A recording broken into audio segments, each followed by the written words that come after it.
Hello and welcome everyone. Welcome to whole another video of Kahini on the way and Kahini Riders. আজকের কাহিনীর hero কিন্তু আমি না।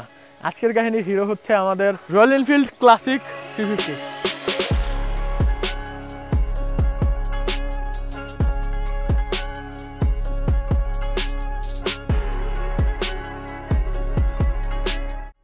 After the Chittagong Division Tour, I sold my FZ. FZ কে sell করার একটা main reason ছিল lack of power. But I was used to with its comfortness. তো এফজেডকে সেল করার পরে আমার এমন একটা বাইক দরকার ছিল যার পাওয়ার থাকবে আর এফজেডের মতন কমফোর্টনেসটাও দরকার। আর যদি পাওয়ার আর কমফোর্টনেস একসাথে চাই তাহলে nothing is better than the royal Enfield. বর্তমানে আমার কাছে বাংলাদেশের সবচেয়ে কমফোর্টেবল বাইক হচ্ছে রয়্যাল এনফিল্ড ক্লাসিক 350। তার কিছু কারণও আছে, যার মেন রিজনটা হচ্ছে এই স্প্লিট সিটটা। রয়্যাল এনফিল্ডের ক্লাসিকের সিগনেচার বলা যায় এই দুইটা আলাদা আলাদা সিট। আর সাথে অবশ্যই বলতে হবে রেয়ার সাসপেনশনটা। এটা একটা regular twin tube rear suspension. I don't know how they do it with this old technology, but it feels really comfortable. আর রয়্যাল এনফিল্ড তো কমফোর্ট আছে, পাওয়ারের কথাও বলছি, কারণ দ্য ক্লাসিক 350cc ইঞ্জিন যেটা হিউজ পাওয়ার প্রডিউস করে, হয়তোবা খুব বেশি স্পিড দেয় না, but when it comes to power Royal Enfield never disappoints you.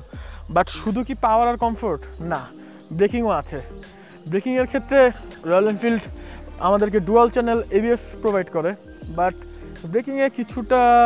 ব্রেকিংয়ে বলবো না, ব্রেকিং সিস্টেমের মধ্যে যেটা পড়ে টায়ার সেকশনে আমার কিছুটা কোশ্চেন আছে। রয়্যাল এনফিল্ডের সামনে আমরা পাচ্ছি হচ্ছে 100/90 সেকশন, আর পিছনে পাচ্ছি হচ্ছে 120/80 সেকশন।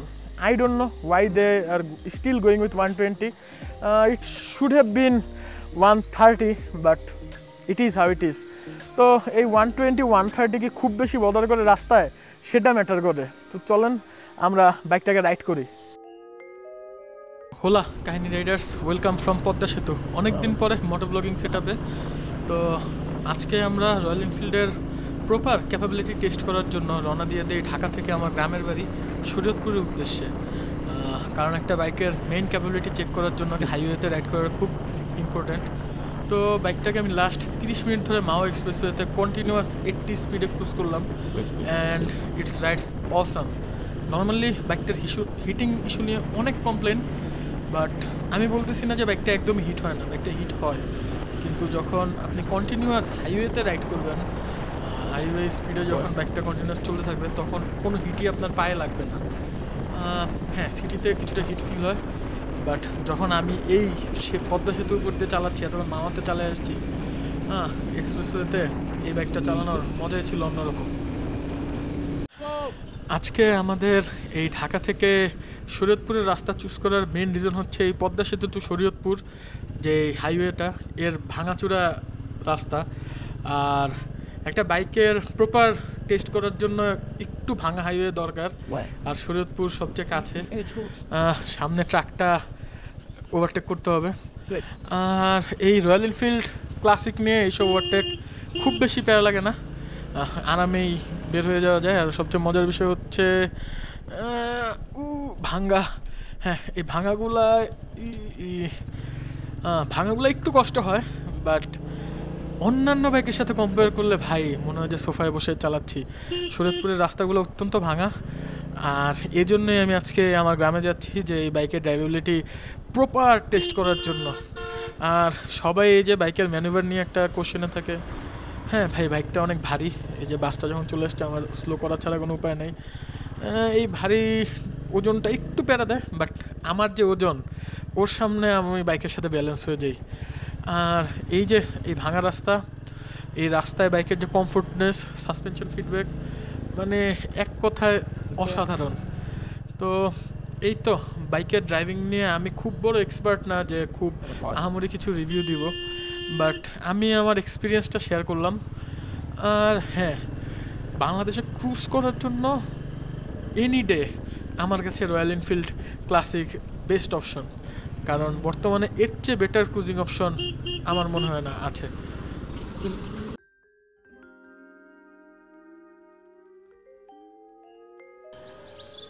আপনারা দেখেছেন বাইকটা রাস্তায় কীভাবে চলে, আর হ্যাঁ এটা রাস্তায় খুব ভালোই চলে। তো বাইকের সম্পর্কে মোটামুটি আপনাদের বললাম, এটা একটা ক্লাসিক, আমি রিভিউ টাইপের করতে যাচ্ছি না, বাট তারপরেও বাইকের কিছু ভালো আর খারাপ দিক বলার দরকার। তো প্রথমে বাইকের ভালো দিকগুলো বলি। First of all, it comfortness. আমি ভিডিও শুরু থেকে শুধু কমফোর্ট করতেছি, and yes it is really comfort. And second, বাইকটার পাওয়ার। হ্যাঁ, বাইকটা হয়তো বা 140-150 রিচ করবে না, বাইকটা খুব বেশি টপ স্পিড গেইন করবে না, বাট রয়্যাল এনফিল্ড কেউ টপ স্পিডের জন্য কিনে না। আপনি যখন 60 স্পিডে একটা ওভারটেক করবেন বা কোনো পাহাড়ে আফিলে যাবেন, তখন এই জিনিসটা আপনাকে বুঝাবে যে হ্যাঁ কত পাওয়ারফুল এটা। অ্যান্ড থার্ডলি, এটার ব্রেকিং।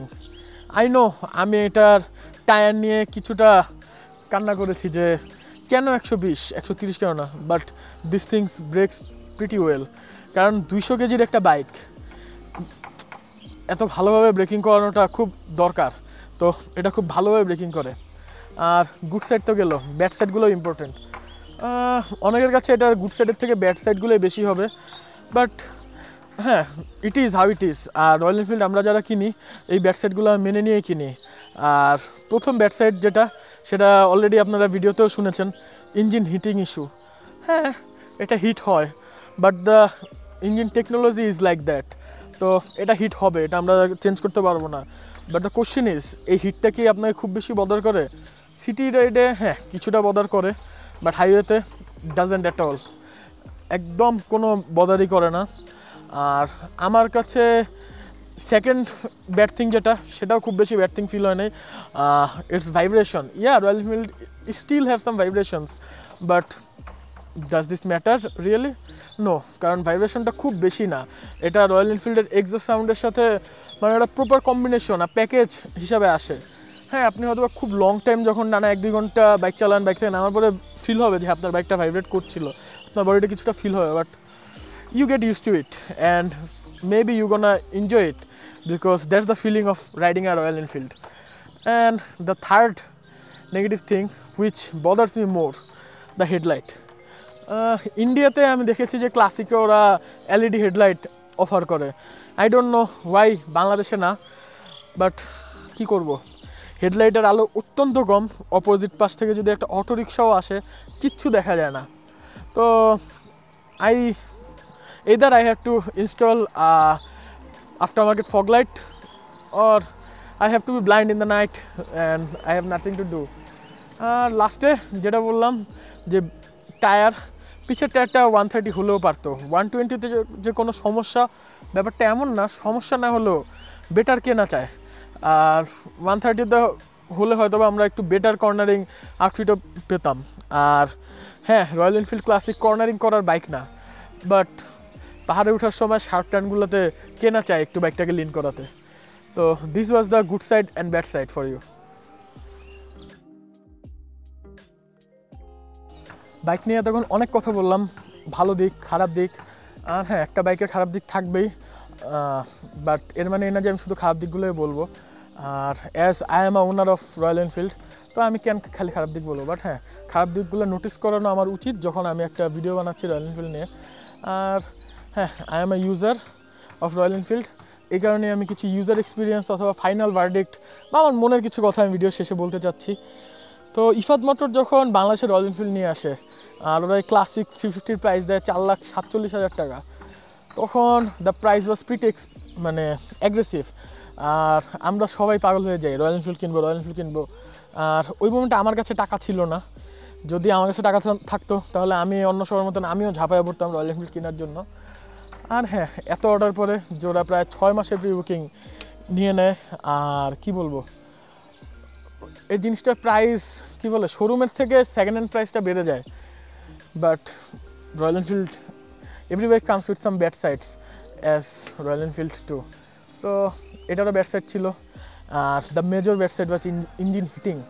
আমরা 150 সিসির বাইকে অভ্যস্ত, 350 সিসির বাইকে অভ্যস্ত না। এর সাথে আবার রয়্যাল এনফিল্ড একটা ওল্ড টেকনোলজির বাইক, তো এটার ইঞ্জিন হিটিং আসলেই অনেক বেশি। হ্যাঁ, আমি বলতেছি এটা খুব খারাপ জিনিস, বাট হ্যাঁ it is how it is. তো যেটা অনেকে অ্যাকসেপ্ট করতে পারেনি, যার কারণে ধুমায়া বাইক সেল করা শুরু হয়। আর এটার রিসেল ভ্যালুও ড্রপ করে, যেটা আমার জন্য একটা ভালো জিনিস ছিল, কারণ আমি আমার এফজেডকে সেল করার পরে আমি এই বাইকটাকে সেকেন্ড হ্যান্ড নিয়েছি। বাট একটা বাইকের জন্য বা একটা ব্র্যান্ডের জন্য রিসেল ভ্যালু ড্রপ করাটা খুব খারাপ। তো আপনাদেরকে আমি রয়্যাল এনফিল্ড সম্পর্কে ভিডিও শেষে একটুকুই বলবো যে হ্যাঁ, গাড়িটা ইঞ্জিন হিট হয়, গাড়িটা কিছুটা ভাইব্রেশন আসে, but these are Royal Enfield things.